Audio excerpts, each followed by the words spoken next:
دفاعي جيد من لاعبي نادي الزمالك. بدايه الهجمه سامي النجعي، تمريره في العمق اطول من اللازم، يلحقها امامنا هنا خطيره. يحيى الشهري على حدود منطقه الجزاء مستني المسانده، يرجع تاني امامنا هنا لاعب برونو اوفنسي، العرضيه على حدود منطقه الجزاء، استلام ولا اجمل، عدى حلوه ممكن يسدد، خطيره خلي بالك وحذاري، والهدف.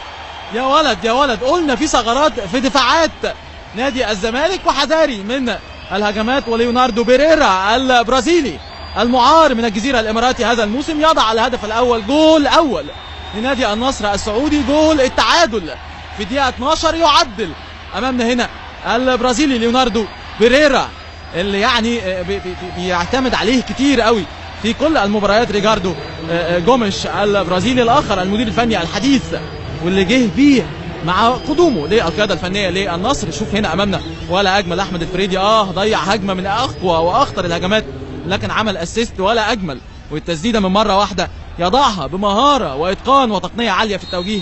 ليوناردو بيريرا 30 عام برازيلي، لعب ايه في قصص من